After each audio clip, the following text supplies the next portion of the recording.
Coming up on the CHGO Cubs podcast, presented by Toyota and Bet365, the Brewers take the first two games convincingly in Milwaukee, and now the Cubs trying to avoid a sweep up in Milwaukee. Our Jared Willis will join us live from Wisconsin, plus a day of remembering Rhino. Join us next.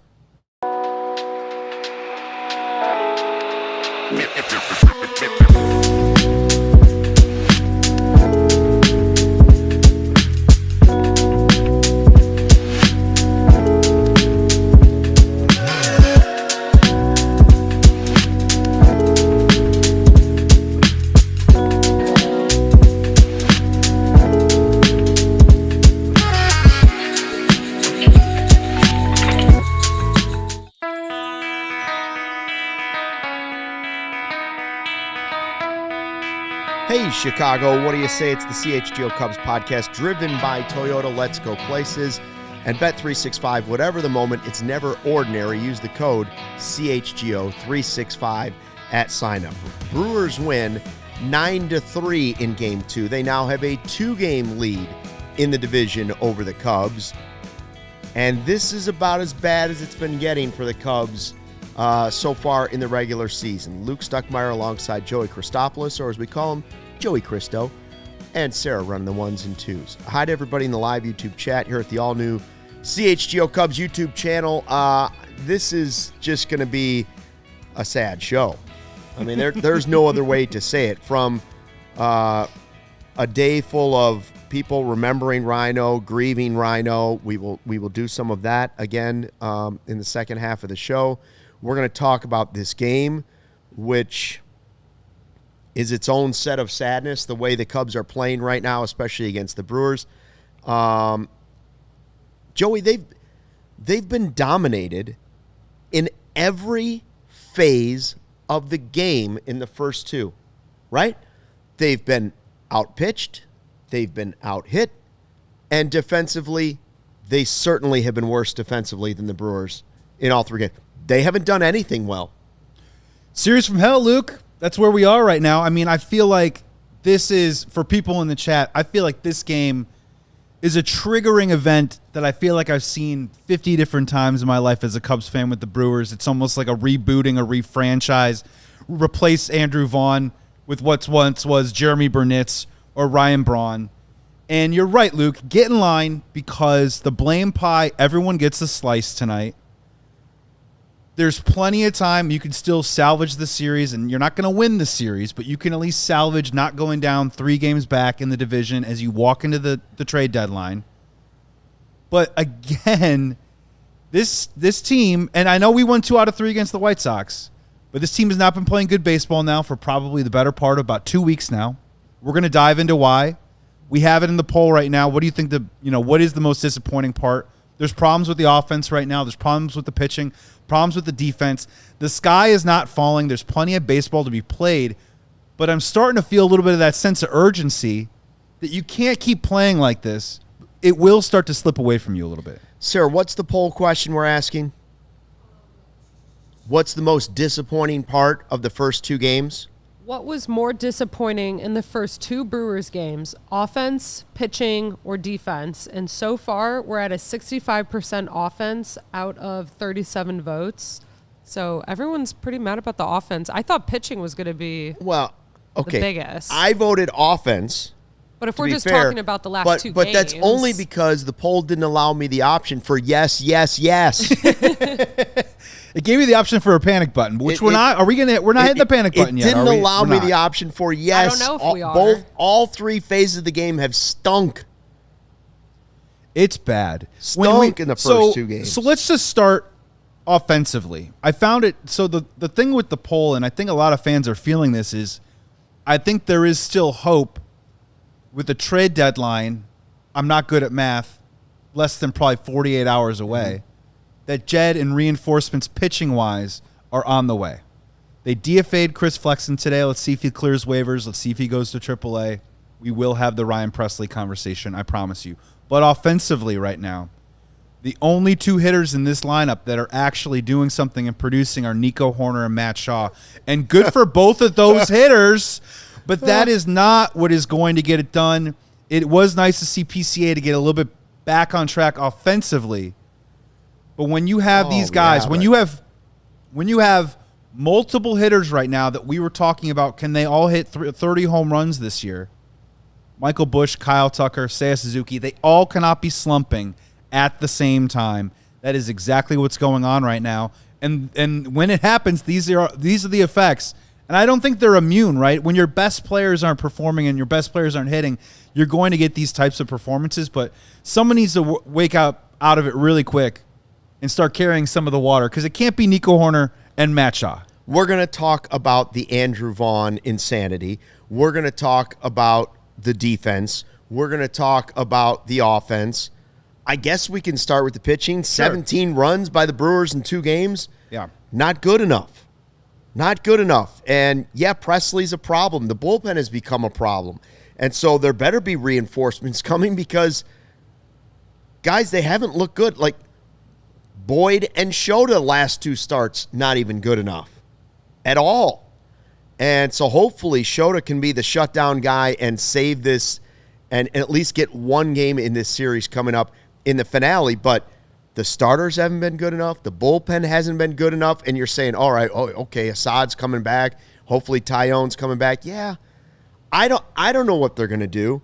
My biggest takeaway, though, the reason I voted for offense is there were so many opportunities in this game for them to break it open, for the floodgates to just open, and for us to say, finally, the Cubs offense is back, right? Yep.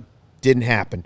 Top of the 4th, 2nd and 3rd, 1 out. Dansby with a 10-pitch at bat that was very impressive until the last thing when he strikes out, and it's a pitch that's 2 feet outside of the zone and impossible to hit. Batting 162 with runners in scoring position. Reese McGuire, then the foul tip that should have been called foul. They called fair, and whatever, just give me the droids.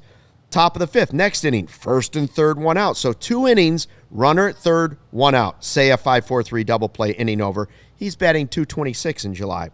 Next inning, 6th inning, Nico hits the home run. Then you have 1st and 3rd, 1 out again. So 3rd inning in a row now, 2 on, runner at 3rd. Reese McGuire just misses the 3-run homer, but then he strikes out and Shaw pops up. So 3 innings in a row, you've had the runner at 3rd, 2 on, 1 out, 0 runs. And what makes it so annoying, how many sacrifice flies did the Brewers have tonight? 3 in a row. And then not the difference in the game, but still, this is what we're talking about. But it is a difference in the game. Yes. Like 7th inning, 2nd and 3rd, 1 out. We finally get a sac fly from PCA. So 4 straight innings, they had a runner at 3rd base with 1 out and 2 on, one of them being at 3rd base, and they got 1 run. Hit a fly ball. How about a sac fly? How about the fundamentals that made you so good early in the season, to where I was like, they're doing all the little things. They're stealing bases. They're getting the sac fly. They're manufacturing runs. You have to manufacture runs. If your only home run in the first 2 games of the series is Nico, is that right? Yes. It's not good enough. And here, look, here's what I'm thinking. I'm gonna get out my turd shining kit here for a second, all right? I'm gonna shine this turd for a moment, okay? We got Michael Busch 8 for 51. He's batting under 200 over his last 51 at bats. Mm-hmm. Kyle Tucker 1 home run in July, 2 doubles, 7 RBIs, slugging percentage of .274 over his last 73 at bats. You mentioned Seiya in July. Seiya over his last 194 at bats, hitting .224. He did have that double tonight. You also mentioned Boyd and Shota with a bad turn in the rotation. You also saw tonight 3 players that we have done nothing but just compliment and shower admiration on them defensively, specifically this season. PCA drops a fly ball. Nico Hoerner, I get it, 107 miles an hour off the glove, but you expect Nico Hoerner to make that play. Touches his glove. Matt Shaw also gets an error too as well. Didn't cost the Cubs, but still it leads to the defensive point that you're talking about. So my question for you, and this plays into the poll. Let's flip the poll for a second. Which of those 3 things do you think needs to be corrected the quickest to at least have the Cubs keep their head above water right now. Your big guns in the offense, someone getting going, Boyd and Shota returning to form quickly, or maybe the third one playing tight defense. Which one do you think the Cubs need the quickest? Where do the Cubs have the advantage over the Brewers? It's supposed to be offense. That's supposed to be it until you potentially add somebody at the trade deadline, and then maybe you can say you're in the same conversation. Hopefully, Shota and Boyd bounce back. It could be just one start, and I don't want to be too meatball-y here, but 24 hours after you find out Ryne Sandberg has passed away, somebody that came to help you while he was fighting for his life in spring training. You know what he means to the city. You know what he means to a bunch of you in the clubhouse. You're wearing Forever 23 on your jersey. You're wearing his patch on the sleeve. And we've spent 24 hours talking about how Ryno did the little things, seemingly. Respect for the game. Field it cleanly. Run the bases correctly. Come through, move the batter over. Get the guy in with a sac fly. All of those things. And you know what the Cubs did today? None of them. None of them. I was hoping that wearing that patch might inspire some of these guys to just be on the edge of, we know it's a big game. I have calm. I'm going to do exactly what Ryno has set out for us. Maybe that's too meatball-y, but they did none. To see the errors from PCA and Shaw and Nico. The ball hit Nico right in the glove, and he's played well lately, but it hit him right in the glove. And next thing you know, grand slam, that run scored. The PCA drop fly ball in center, scored too. And he had the other one where he chased it too far, and then the ball bounced and ended up being the triple. Listen, the bottom line is they played crappy baseball tonight. It was for 2 games they have played really bad baseball. And if you want to go back to the Sox series and the Royals series, feel free, because there's some bombs in there too. It hasn't been great. They allowed 20 runs to the Royals, who can't really score. They got blown up by 12 runs on Friday by the White Sox. It hasn't been good. And the thing, just to your point really quick, I agree with you in the sense, this was Quinn Priester on the mound. It's not like, I mean, he's had local good guy. Shout out. He's had good splits his last, 10 or 12 starts, but this wasn't some world beater out there. He was not on top of his game. We had opportunities, and it is disappointing to see a team that has played so well all season, that has built up a record that is still probably in the top 3, top 4 record-wise of baseball, to come out and play this sloppy, this rough shot the last 3 or 4 days. And we can talk about PCA because he's kind of burst on the scene. And we can talk about Michael Busch because, honestly, Michael Busch has had a fantastic season, but he was a little streaky last year.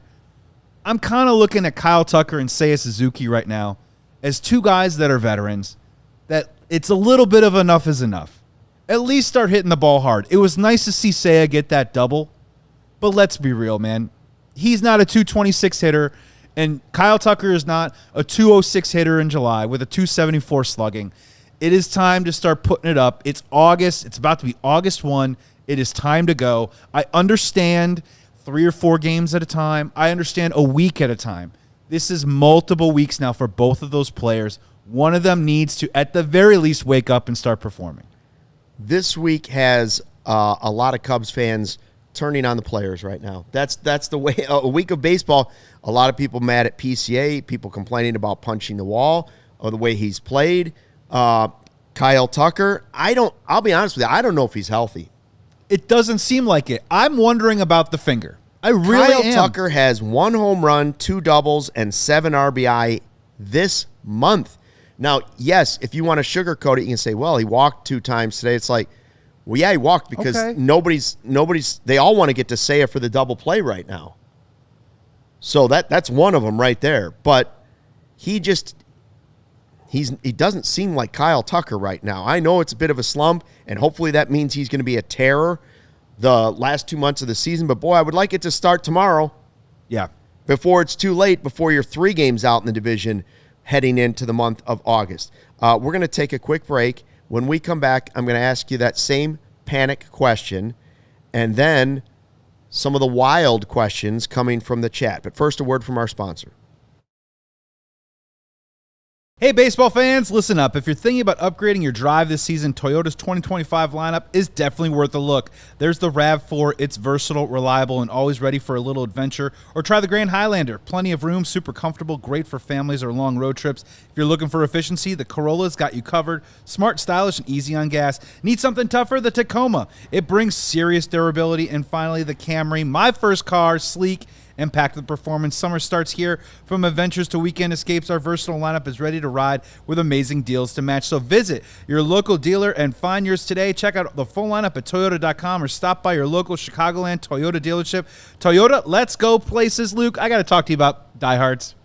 Yeah? It's a good thing to become a diehard. Oh, you better believe it. Oh, boy. Upgrade your fandom today. Get full access and exclusive written content, a free t-shirt, plenty of discounts on future merch and events, plus access to our CHGO Discord lounge. So go to allchgo.com for latest information to join join thousands of CHGO diehards in our community. We can't wait to connect with all of you on a greater level. Got the big Adam Johns deal going on right now. Baby. Hey, just like your favorite team needs a home field advantage, your home needs a home flooring advantage, and Empire Today can help you get it. Empire Today has flooring experts, dedicated flooring professionals who focus on flooring every single day. Now, we've all been to the big box store, the big neon lights, you walk aimlessly through the aisles. They might have a flooring department in that big box store, but the person that's helping you in the quote-unquote flooring department might have been selling toilets yesterday, and they might be stocking light bulbs tomorrow. Empire Today lives and breathes flooring. With Empire Today, you get clear, upfront, all-inclusive pricing. So, schedule a free in-home estimate today. CHGO listeners can receive $350 off with the promo code CHGO. CHGO, you heard me right, $350 off. Just type in CHGO for the code. Visit EmpireToday.com/CHGO for details. Cubs lose the Brewers 9-3 in Game 2. They have lost this series. Hopefully will not get swept by the Brewers. We'll find that out tomorrow. We have two Toyota Super Chats. 1999 from DeBears Dude says, to answer the question posed by the stream, yes, it is panic button time. It's been panic time for at least a few weeks with the Brewers looking unbeatable and the Cubs cooling off. Welcome back to our reoccurring nightmare. And our guy Steven with a $5 Super Chat says, sorry if you address this, but it is time to end Presley. I know there's a lot of people that want to talk about Presley, and there have been a lot of people. Today was the first time that I saw in Twitter that halfway through the game I started seeing hey, what if we traded Tucker and Boyd and went for the haul? That's how bad the needle has moved in a week, right? The Brewers got hot, and it's so bad that people are saying, let's trade our best pitcher, let's trade the star player we want to re-sign, and let's just go for the big rebuild with the haul. Now that, I hope, is not serious. No. Let's not go that far. I do ask this question. Is there a possibility, or does it look to you like in the first two games of the series, the Cubs might be a little overwhelmed by the situation? Was the situation a little too big for some of the game? Now, not Shaw. He had an error, but not Shaw. Yeah. Happ's played well. Got hurt. We're going to have more on that in a little bit. But, does it look like it's too much for PCA? He's uncharacteristic. He's made some crazy plays in the last month.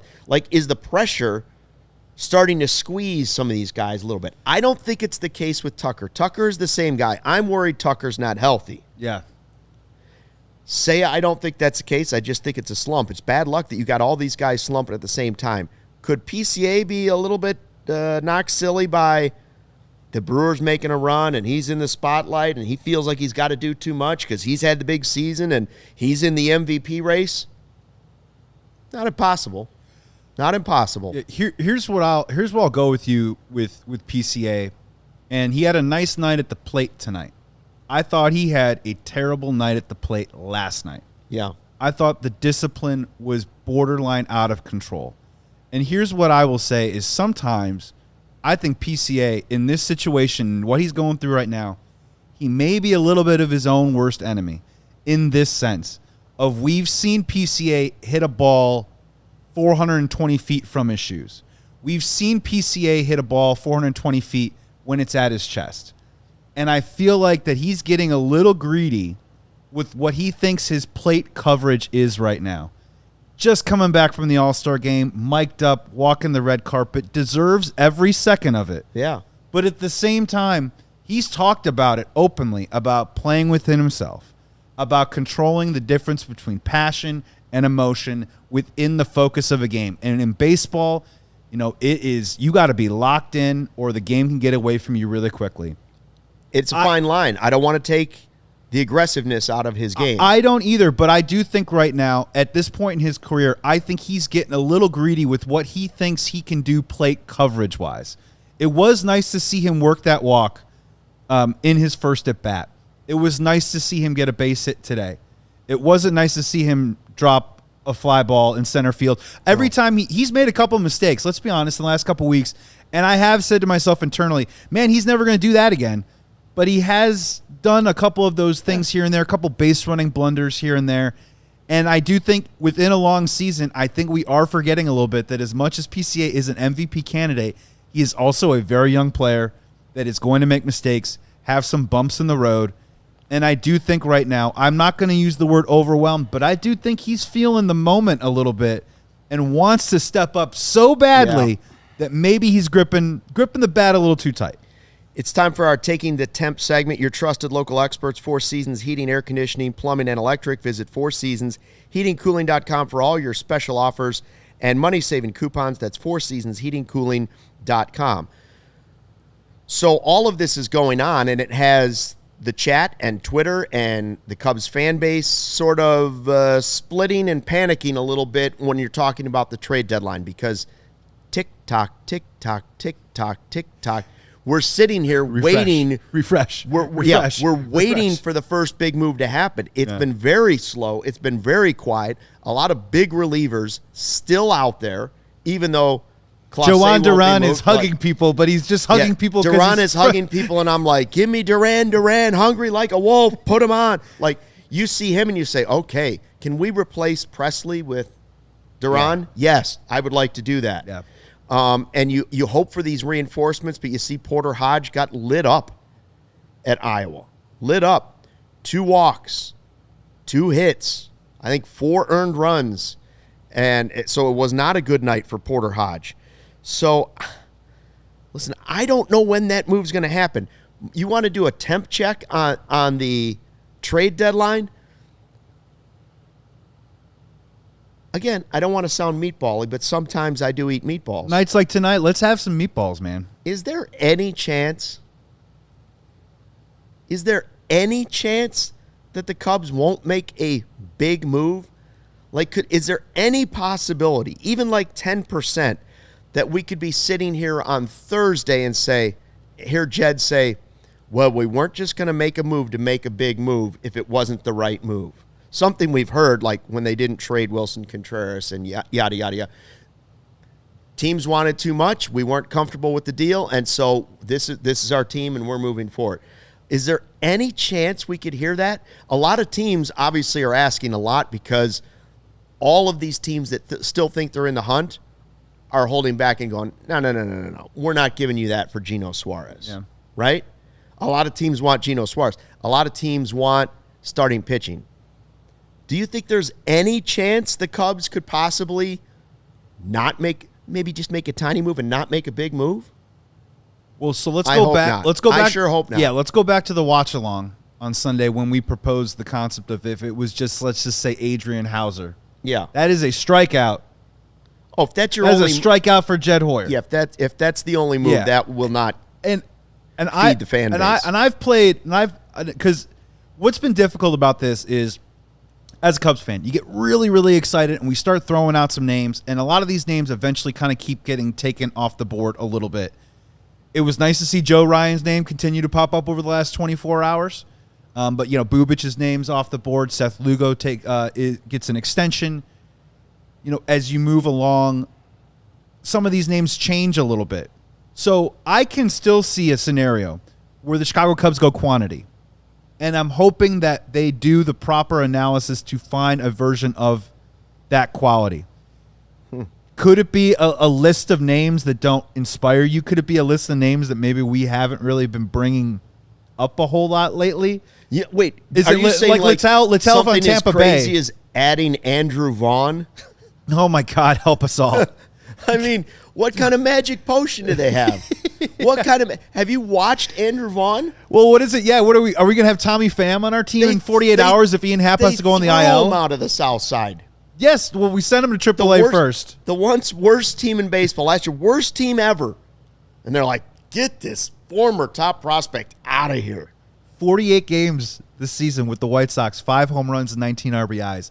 15 games. He had 6 RBIs Drinking tonight. the Milwaukee water. 6 5 home runs, RBI. 21 RBIs. I've always said that Lake Michigan near Milwaukee has polluted water, but now I'm starting to think it's sort of like that neon water that, turns people into superheroes. Yeah, if you do the architecture tour, it's because of the horses. Just so you know.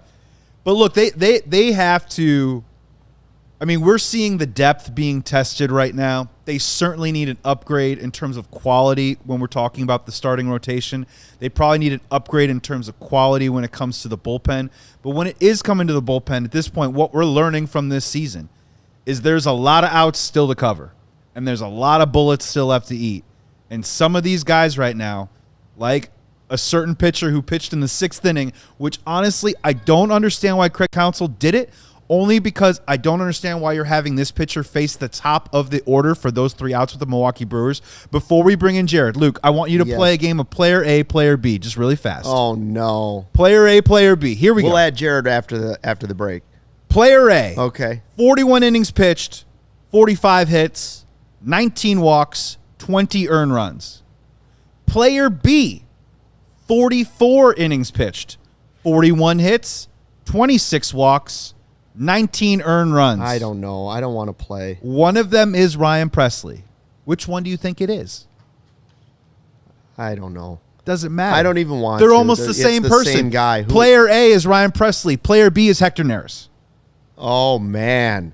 Now you've really here we kicked are. me in the stomach. Here we are.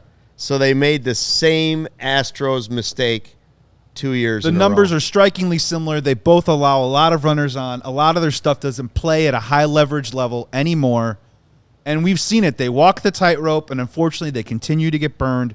Ryan Presley, great run in May, but again, it's come back to bite him a little bit. ERA back over 4. It's not that dissimilar from the reclamation closer project of Hector Neris the year before with what we're seeing with Ryan Presley, even if it is in that 6th inning. 2 more quick super chats before we go to break. Clint with $4.99 super chat. A Toyota super chat says, I truly believe this deadline is different. Jed will go big this time around. Love where your head's at. We're going to find out sometime before Thursday night. And Carm's poop takes back for the second straight night. Super chat for $20. Hey, we'll take poop takes for $20. I don't know if I believe Tucker is injured. He's got a big contract coming up. Why would he play through injury and hurt his stat line like this? Wouldn't it be less damaging to his next contract if he just sat out until healthy? I don't know about that because first of all, Tucker's going to get paid regardless, and he's still a great player. And let's not all say crazy things like trade Tucker and get the haul back because listen, history might tell us that in 5 years they could have done that, but that'll be revisionist history because this team is still in the hunt for, obviously, the playoffs. And so you got to go for it with them. And no, part of his thing, anything that will knock it down just a little bit, one of it has been injury history, right? Like, that's part of it.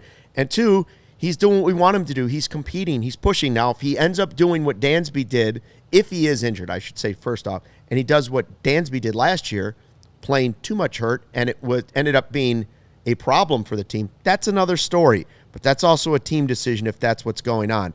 They're desperate for the offense to come back. He's had a bad month of July. There's no denying it. He slammed a foul ball off his knee just 3 or 4 days ago. I'm sure he's okay, but I bet you money it hurts. And that might be also attributing to at least the last couple of days. All right, Jared Willis is going to join us with all the latest on Ian Happ and what the Cubs have been saying in the clubhouse after the game. But first, a word from our sponsors at CHGO. Whatever the sport, the app to bet in Circus is Circus Sports Illinois. Circus Sports, it's sports betting the way it should be. Circus Sports Illinois is high betting limits, low holds, and exceptional customer service. Bet on all your favorite teams in every game this season. They got spreads, props, futures, or in-game. Circus Sports has it all. They even have a Survivor Pro Football contest, Luke. For one survivor gets $15 million guaranteed. What? That sounds good to me. So fun and bet like a pro from anywhere, anytime in Illinois. Who do you like? What are you doing? Who are you betting? You just got to use Circus Sports Illinois. So here's what you got to do. Download your new bookie today at circusports.com. You must be 21 or older. If you have a gambling problem, remember, call 1-800-GAMBLER. But more importantly, Circus Sports Illinois Survivor Contest. One survivor, $15 million. Sign me up. I'm still spending the money I won on Circa during the Super Bowl. That's how you do it. That's how you bet like the pro. Hey, Monarch Money is more than your average budgeting app. Monarch Money is a complete financial command center for your accounts, your investments, and your goals. Don't just manage your money. Start building wealth with 50% off your first year for our listeners. With all your accounts, credit cards, and investments in one place, you'll know where your money stands without the hassle. Named Wall Street Journal's best budgeting app in 2025. Financial stress? It's one of the top reasons relationships fall apart, and Monarch Money makes those conversations easier. Get control of your overall finances with Monarch Money. Use the code CHGO at monarchmoney.com in your browser for half off your first year. That's 50% off your first year at monarchmoney.com with the code CHGO. Figure out where all those deliveries are coming to at the door, where they're coming from and how often and how much it's costing you. Monarch Money's the real deal. Cubs lose 9-3. They've lost the series to the Brewers. Hopefully they don't get swept. Jared Wilson is going to join us in just 1 second. First, we want to remind you we have that special diehard only deal right now for August 15th, not too far away. It is the Pirates, the Friday 120 Club. Instead of going to the bleachers that day, they will still meet the Friday 120 Club at Murphy's Bleachers before the game, but then this will include a ticket to go to the rooftop right next to the firehouse. All your drinks, all your food included, and of course, vibes are unlimited. So that's for diehards only right now. If we don't have enough diehards that decide they want to go, maybe they give up on the Cubs, then we'll open it up to everybody else. We'll bring megaphones so you can scream at them from the rooftops. Yeah. Hey, we could all show up with a panic button and see if they could hear us across the street. All right, Jared Willis is at the ballpark. He was there for us tonight. He was there before the game with a lot of interesting stuff, and then after the game, I'm sure as well. Jared, what's the latest on Ian Happ now? So it's actually good news there because Happ said that the x-rays were negative. So no damage.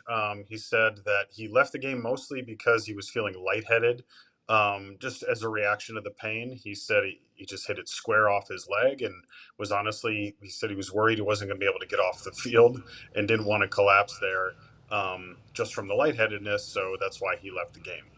So highly doubtful he'll play tomorrow. They said he could be available, but I really would be surprised to see him in the lineup. But it does not sound right now like an IL stint is in the future. So now the question is, how will the Cubs outfield start to look the next couple of days? It's always been a place where you thought the Cubs might need to add somebody anyways because their backup outfielder has been Vidal Brujan, and I can't imagine he's going to be on the roster by the time we get to the end of the week. That'd just be me. But, Jared, man, that must have really hurt, and I am concerned, even though the x-rays didn't show something, if that hurt so badly that Ian Happ was lightheaded and worried he might collapse on the field, I would assume you're not going to see Ian Happ for a little while. And by the way, for all the people that think he's never going back to the leadoff spot, I still think the plan was eventually to get him back to the leadoff spot. We are also dangling a particular outfielder right now, maybe in some possible trades as well. So yes. It was good that the x-ray came back clean, Jared. Absolutely, because Ian Happ's replacement may not be in the organization after another day or so. But, I mean, I do think they have something of an advantage that if he sits tomorrow, you've got the off day Thursday, and then you can kind of slow play it a little bit to see how he's feeling by Friday. But it does mean that they've got to find a way to get through tomorrow without him. So we could see something like Suzuki in left field, and then someone else is DHing. Because you're right, Bruhan. I don't know if he's the guy you want left field for the whole game, especially in one that, like, you don't really ever. Can you call something a must-win game in July? I don't know about that, but it does kind of feel that way. You don't want to leave Milwaukee having been swept. So we'll see. He did say, a lot of it's gonna depend on how he feels tomorrow, because any one of us who've done anything like that, you might feel okay the night before, and then you wake up the next day and things feel a lot worse. So we'll see how things look tomorrow, but that's kind of where things stand at this point. I mean, it's an okay update that the X-rays were negative, but not a great update in that the Cubs just committed 3 errors against the Brewers. 2 of those errors scored, and now you're going to take a guy who's won some gold gloves in left field and mix up your outfield all over again, which has been a little suspect the last couple series for the Cubs. Jared, we were talking about it before you joined, and everybody in the chat saying the same thing. The offense hasn't been there. They had like 4 straight innings with a guy at third, 2 on, 1 out, and they couldn't get anybody in. You had the pitching staff in 2 games has given up 17 runs. Presley seems like a problem. Starters have been a problem.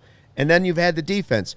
What were the players and Craig Counsell talking about after the game that's been the biggest problem in these first 2 games? Yeah, it's really like the word that kept coming up was just uncharacteristic. Even before the game, when Counsell was asked about, Shota not pitching well against the White Sox, and then, Matt Boyd having a rough outing last night here against the Brewers, that came up before the game, and he said, it just kind of speaks to how good they've been otherwise, where these bad days really stand out. And then after the game, it did feel like so much of the reaction just had to do with, I think it was Nico who said, like, how many times are you going to see Pete make two bad plays in center field in the same inning? You're just not going to see things like that maybe ever again. And so it was a bad luck night in some ways, because all of this stuff kind of hit at once. But it does raise some questions about, this team. If you're going to get into a skid here, this is the wrong time to do it, because if your starting pitching isn't there, you've been so good at defense all season long, you can't have those mistakes start to pile up. And then, of course, like you said, the runners in scoring position, when you get that traffic on the bases, you have to be able to bring those guys in. And when you're Dansby Swanson striking out, or Seiya Suzuki grounding into an inning-ending double play with Matt Shaw on third base, like, those are the things where you need better at-bats where you're going to get those runs in. And I think what's frustrating is when the Cubs were playing their best baseball this season and had like a 6.5 game lead over the Brewers, one of the things you could put a stamp on was that even if they didn't hit 4 home runs in a game, they were doing all of the little things that lead to baseball wins. They were running the bases like you've never seen a team before. They were clutch hitting. They were playing terrific defense, all of those things, right? And right now, especially in this series and also the White Sox and Royals, it has been questionable. I don't remember a game where you see PCA make 2, I'm not going to call them errors, but 2 big mistakes in the outfield. But you think back to the White Sox game where he's running all the way into left field and Ian Happ looks at him and the ball drops, and it's like, okay, now that's 3 in like a week that I've seen that PCA. I don't know if he's overwhelmed. I just think maybe the Cubs are not playing their best baseball when the Brewers are, and it's terrible timing. It's terrible timing. I don't know how they come out of it. Does there seem like any sense of panic when you hear guys talking in the clubhouse? No, I mean, for what it's worth, there's no sense of that whatsoever. Anytime you go into the clubhouse after a loss, it's always kind of the same feeling in there where, it's quieter. These guys, their demeanor is different. It's reflective of a team that's just lost a baseball game. But I can't say that going in that locker room tonight was any different from going into that locker room after any other loss during the season. They celebrate the wins for sure. But one thing they at least publicly, they put up a really good face of, like, not being unaffected, but just understanding that there are going to be days like this. Sometimes there's 55 games left. while still recognizing the seriousness of this is a series against the Brewers. These are games where we wanted to win. You don't want to get swept here. But yeah, for what it's worth, there's no the demeanor in the locker room was no different from what I've seen at any other loss at any point in the season. Jared, from your vantage point, when you talk about players talking about events happening that are uncharacteristic, from your perspective and your vantage point, we've got Shota Imanaga on the mound tomorrow coming off his perhaps worst start of the season. We got Matthew Boyd with an opportunity to have his bounce-back start coming up. And we have a couple of our players. You mentioned Seiya, Kyle Tucker, even Michael Busch struggling at the plate. What are you kind of putting your money on from your vantage point to get the Cubs back to characteristic? Is it the top of the rotation guys, or do you think some of those sluggers returning to form sooner than later? Yeah, I think honestly, it's a little bit of both, just because do we think that one bad outing is a sign that something's wrong with Shota, or is it just a normal thing that happens to pitchers? And so, in my opinion, I think there's every reason to believe that Imanaga is going to go out there tomorrow and pitch like he always has. And the same is true for some of these hitters at the top of the order, especially Kyle Tucker, where, yeah, they're going to have some dry spells for a while, but those don't last forever. They're just as easily going to turn around and have a couple of weeks where it's like they can't stop hitting. And so as much as it's frustrating and difficult to watch these stretches of games, you look back, even the 2016 Cubs had a chunk of that season where they didn't look so hot. They looked kind of average for a little while. And then things take a turn. So yeah, honestly, what I'm banking on is just these guys playing like the kinds of players that we know they are. Well, this team has shown multiple times throughout the season that they will face adversity, right? Whether it's Steele going down, whether it was Shota going down, whether it's them bouncing back after bad games. They were great at that early in the season where they would have a bad game to say, man, that's going to be one of the worst losses of the season. Then the next day, the opening games of series, they've been bad at times, and they win 2 out of 3. They come right back. It would flip right back. So it would be very fitting for Shota to turn in a great outing against Peralta, who's kind of had the Cubs number in his career over the years. So, man, tomorrow's a big game, right? 3 games down in the division going into August is not the situation you want to be looking at. Yeah. Definitely not. I know, Jared, that the Cubs talked a lot about Ryno. There were a lot of things going on in the clubhouse beforehand. Let's just start on that because we have to take another break here in a second. But I do want to ask you what guys were saying before the game about Ryno's passing, because it was pretty fresh when they were finding out about it after the game yesterday. Yeah, Dansby Swanson in particular talked about him for a while. And it was something where because of the timing, the guys just sort of found out late last night. And so many of them, this was something that, it was very fresh as they were coming to the ballpark. And there were T-shirts already. I'm sure everybody saw the pictures of those. They had the arm patches on the uniforms. And so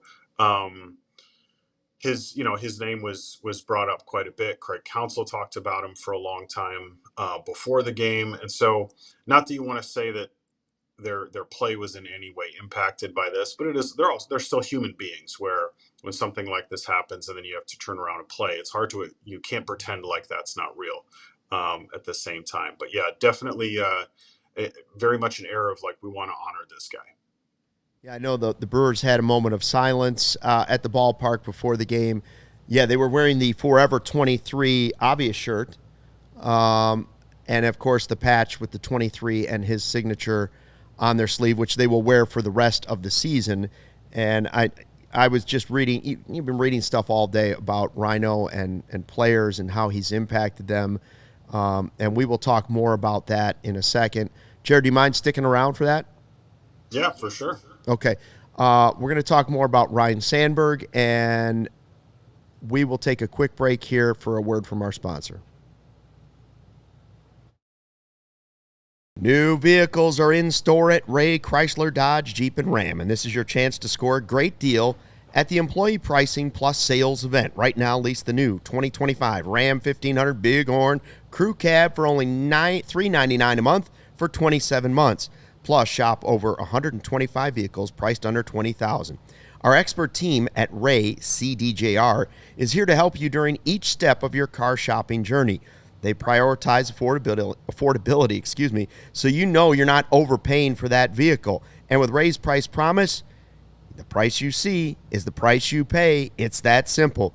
Go check out our partner today and shop one of the area's largest inventories. Don't miss out on their employee pricing plus sales event for huge savings on the Ram 1500. For more information, Ray CDJR. Go there on Route 12 in Fox Lake or online, raycdjr.com. Luke, I'm a guy on the go, and I'm also a guy who makes decisions very fast. And sometimes I just want to go to a game at the last minute. And when I need to go to that game, Game Time makes getting tickets faster and easier. Prices on the Game Time app actually go down the closer it gets to first pitch. They have killer last-minute deals, which is perfect for me.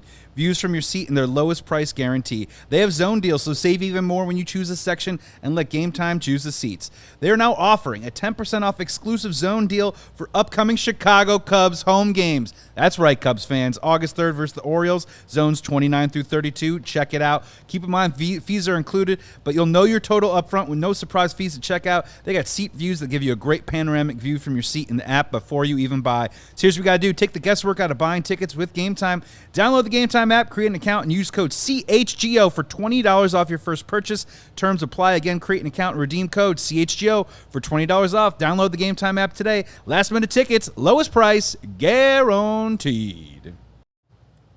Appreciate all the people watching here on the new CHGO Cubs YouTube channel. We got a really good crowd after the game. A lot of people upset, Cubs fans. We even have a few Brewers fans that have filtered in as the Brewers have taken the first two games of the series. Oh, hi there. This hasn't been a difficult week necessarily just because of Cubs Brewers. Obviously, the news of Ryno passing yesterday has made it a super emotional week for Cubs fans. People placing flowers at his statue at Wrigley Field all day long. The Cubs have showed video of a man like doing the cross on his chest and looking at Ryan. Like there's been some really heart-wrenching videos and remembrances that I've seen throughout the day. And I want to play one from MLB Network. Like of all the things that I've heard, and there have been some great remembrances of Ryno today, as you'd expect. But Sean Dunston was on MLB Network talking to Robert Flores and former Cub Mark DeRosa. And this is from MLB Network's Twitter page, I believe. Let's hear Sean Dunston talking about his double play combo teammate. He plays hard, and he always spoke about his teammates. It's not about you. It's about respecting the game. Respect your opponent. You have to respect your opponent. That's very important. And respect the teammates. And it's not about you. The Giants got some young, good players in the minor leagues. Oh, man. I know you don't hear about them, but they're coming. Yeah. The Giants rookie ball team is real good. They lost yesterday in the championship to the Angels. The Angels got me again, but that's okay. But the Giants got some good young ball players. And while you're speaking about Ryno, there's a lot of Cub players who play like Ryno, and they act like Ryno. Nico, he acts like Ryno. He's quiet, mind his business. Dansby, quiet, mind his business. Shaw, quiet, mind his business. You got PC. He plays like Ryno hard, but he's a little flamboyant, but it's good. It's good. It's very nice. And then you got Cal Tucker in right field. He's quiet. He go 3 for 4, 4 for 5, act like nothing happened. You got Bush. And then Happ is really Ryne Sandberg to me. I look at him a lot. He minds his business. He goes about his business, and he just plays hard.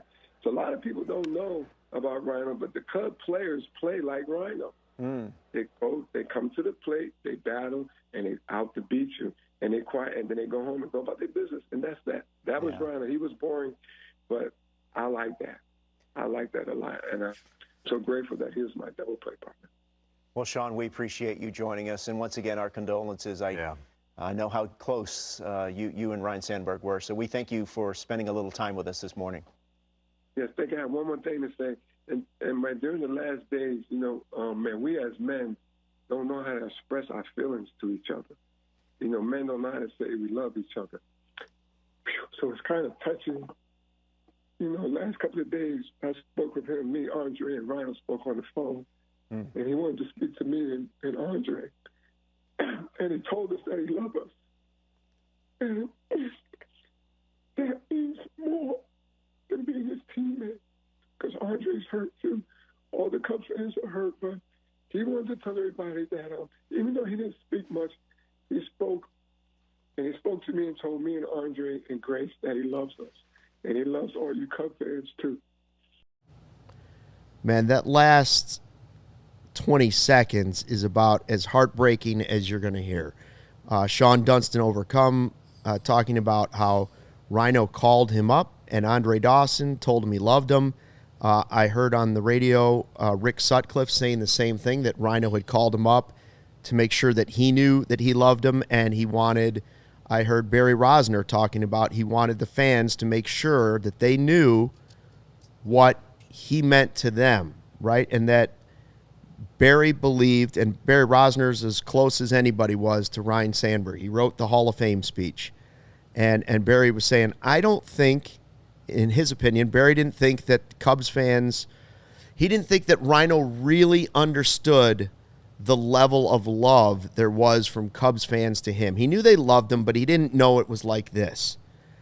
And when he got sick and he started going through treatment and giving updates and this and the statue, he never, all of a sudden, he just really embraced it. And I think one of the hardest parts about this for a lot of people is that Ryno he had some tough times during his career, right? Like a Hall of Fame player, but tough times, and really said the game was hard.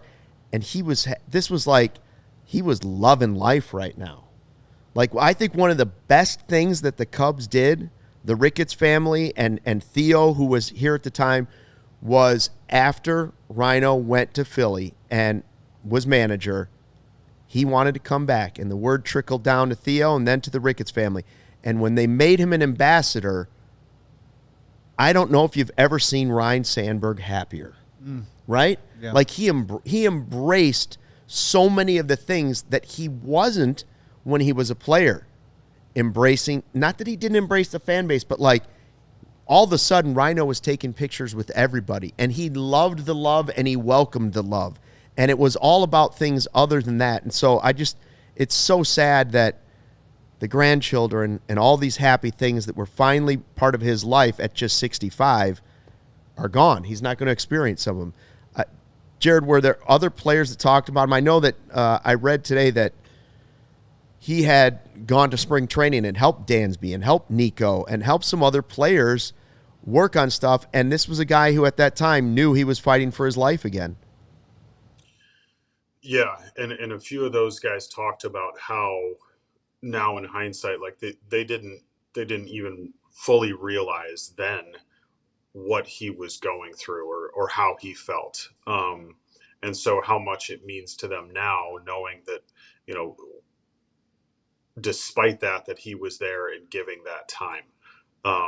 Because these guys, you know, it means something to them to have guys like that from the organization that are around. You go down there in Arizona in February, March, and you see a whole bunch of Cubs, you know, alumni who are there.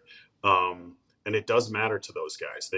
Or to the current players, like they take something from that. And so, yeah, those guys talked about, just in Ryno in particular, like having him there and having him invest that time in them means something to them. And Swanson talked today before the game about exactly what Dunston said, where, you know, they do, and not that they're deliberately trying to emulate Ryne Sandberg, but like they do recognize that the way he carried himself and the way he played the game and approached things is something that, you know, they do see in their teammates and in this team as a whole, and they recognize that a part of their success does come from that. And so even, you know, on a night like tonight, where maybe they're a little bit better at putting these things behind them and moving on, it is because of that. And so I think his stamp on the team is, you can see it in things like that as well. Jared, I would love to just give you the opportunity now to, what have you been thinking about the last 24 hours? Have you been thinking about a game? Have you been thinking about a particular part of him on the field, off the field? Just what has been going through your mind the last 24 hours as we're all celebrating Ryne Sandberg? Well, so I'm at like prime age where I grew up with, Ryne Sandberg at like that 1990 season was one of the first years that I was really watching baseball. Me too. I was like 8 years old. And I grew up in Michigan, but like so many people, I was a WGN kid.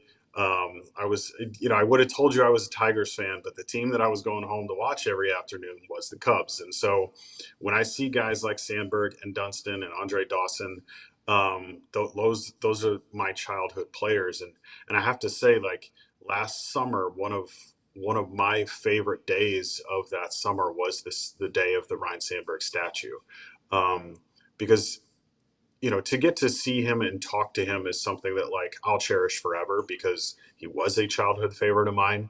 But then to like actually get to meet him and talk to him and see the kind of guy he is, and just see how it's in everything that people say about him. It's true. There's a genuineness to Ryne Sandberg that I saw in the few times that we're able to interact. And yeah, I think too, just seeing the support of his family as well. That's something that you take note of too. Like when you see a guy like that surrounded by family, that tells you a lot about the kind of person that he was. And so I'm a baseball fan today because, in large part, because of Ryne Sandberg. And so yeah, it's been a hard couple of days, and even though we kind of knew it was coming. When that alert came through last night, it was definitely a gut punch. I think, in one of his famous speech where he's talking about, I think this was at the statue, not the Hall of Fame. I could be confusing the two, but he was talking about he is all about respect for the game, respect for teammates, respect for the the game. That might have been Hall of Fame. I watched the Hall of Fame last night when I got home. But then he followed it up with he's like, I'm about the word respect. I'm about work ethic. I'm about this. And he's like, and other words that I'm about, family, friends, love. And those are words that I'm so glad that you're able to see this evolution of this superstar legend, right? As a person, for him to be saying those things and calling his teammates and telling them that he loves them, right? Like, I can't, as a fan watching him as a kid, I can't imagine hearing those things from Ryne Sandberg during the playing days, right? Like during the 84 Cubs, during 89, 90, like I can't imagine those words coming out of Ryne Sandberg's mouth. But as I was saying yesterday, all of a sudden you started to see him change, and his family life was just becoming everything. And it was, whether I saw him doing karaoke or drinking big margaritas and having fun, or golfing, or having fun with his family and his grandkids, all of a sudden, love and family and friends started becoming as big of a theme in his life as respect for the game and hard work ethic, and that's really special. There were so many stories that I heard today, whether it was on the radio or on Twitter, of people just being like, I saw Ryne Sandberg on the street, and I asked him, hey, would you mind going into the store real quick and just saying hi to my mom or my aunt? Oh, yeah. And he would walk into the store and just go, hi, that's what I'm saying. Ryne Sandberg. And he embraced it. Yeah, and Barry wanted me to, and you hear that, and you're like, name me another superstar in Chicago sports that would just so readily do that with a smile, with a handshake, and that he was able to bring that kind of light to so many different people and so many different generations, Jared. Like, he's... The legend will live on in so many ways, not just as like him as a player, but how we want to teach how to be a good person, or how to be a good player, or how to walk this earth. Like, he really is a legend on so many levels now. And I think, like you said, even not as a baseball player, just when you think about how you carry yourself in whatever you do, Ryne Sandberg is a good model to follow. Yeah, and we saw even President Obama tweeting out, even a White Sox fan can recognize greatness, and it's a really nice tweet. And I saw Frank Thomas tweeting things out nice about Rhino and their times going to Cooperstown. It's just a really tough time, and hopefully the Cubs will embrace that patch tomorrow and embrace those forever 23s and play a really, really good ball game against the Brewers, as Cubs fans are going to take a long time to mourn Ryne Sandberg. Jared, thanks for your time. You're back at the ballpark tomorrow, correct? Yes, back there tomorrow. Okay, and we will have a full post-game show after that one as well. And breaking news if it happens. If the tick, tick, tick, tick, tick, tock, Come tock, on. tock, tock, tock, we will see. Break that news. Cubs lose this one. They've lost 2 in a row to the Brewers, but there's still Game 3 tomorrow. Until then, thanks for watching the CHGO Cubs podcast. Don't forget, fly the W. We all silly like the mayor.